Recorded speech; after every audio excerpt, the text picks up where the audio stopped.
쉽게 이야기해서 현재를 기준으로 놓고 봤을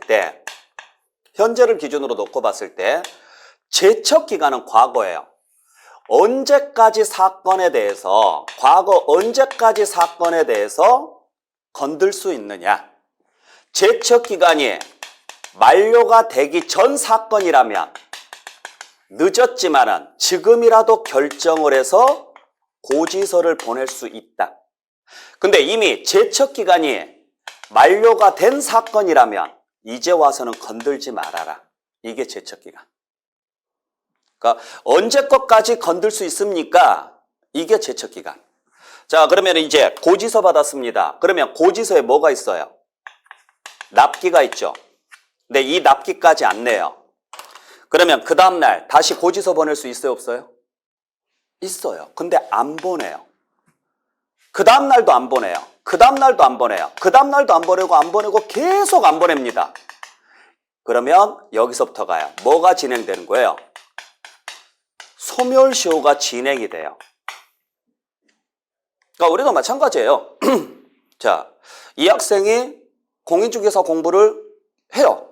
책도 있고 그래요. 근데 보니까 책만 갖다 놨지 한 번도 책을 본 적이 없어요. 그럼 무슨 생각이 드세요? 아, 얘 공부할 생각 없는가 보구나. 이런 생각이 들어요. 그런데 수시로 봐요. 아, 얘가 공부를 하는구나. 이런 생각 들죠? 자, 여러분들 자녀가 예를 들어서 뭘 공부하겠다고 해서 책이 필요하다 그래서 책을 사요. 그래서 돈을 줬어요. 책을 사가지고 책 산다 그래서 돈을 줬어요. 그랬더니 뭐 어떤 책을 사가지고 와서 갖다 놓네요. 처음에는 좀 하는 것처럼 하더니만은 어느 순간부터는요. 저 구석에 던져져서 쳐다도 안 봐요. 그러면요. 야, 너 이거 보지 마. 너 어차피 안 볼 건데 뭐하러 샀어? 이런 이야기 해요. 그게 소멸시효예요. 자, 그래서 일정 기간 동안 계속적으로 행사하지 않으면 소멸시효가 완성된다라고 하고, 그러면 소멸시효가 완성이 되면 더 이상 징수권을 행사 못하게 막아요. 근데 완성되기 전에, 참고로 이게 5년이거든요. 완성되기 전에 다시 고지서를 보내요. 그럼 완성 안 됐죠? 중단돼요. 그러면 이때부터 다시 5년이에요. 다시 고지서를 보내요.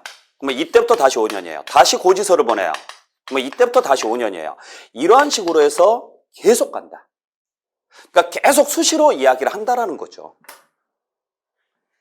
이해되셨죠? 자, 그래서 소멸시효는 예를 들어서 이런 구조라고 생각하시면 돼요. 그냥 쉽게 이야기를 한다 그러면 여러분들 자녀분이 자, 여러분들 예를 들어서 어린아이가 있다.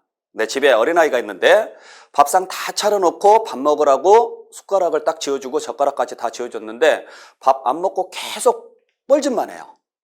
그러면은 어떻게 해야 돼요? 밥상 치워야죠.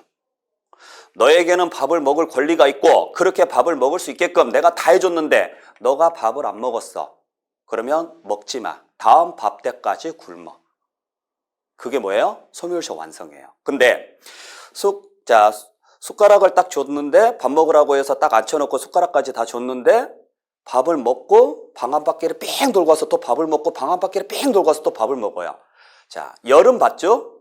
밥 먹는 버릇이 안 좋으니까 여름 봤는데 밥상은 못 치워요. 왜?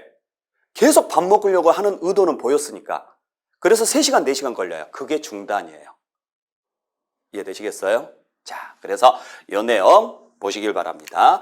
자, 그래서 우리가 부가권의 제척기간. 자, 제척기간은 부가권에서, 소멸시효는 징수권에서. 그래서 제척기간은 뭐 할 수 있는 권리냐? 결정 또는 경정을 행사할 수 있는 기간을 말한다. 그러면 언제부터 시작하느냐? 신고하는 세금은 그 신고기한 다음 날부터. 신고 의무가 없는 세금은 아까 납세의무 성립일부터. 자, 그랬을 때 일반적인 경우는 5년. 여러분들이 외워야 될 것은 무신고는 7년이고 사기나 부정행위는 10년이라고요. 5년, 7년, 10년이에요. 기억해 주시고.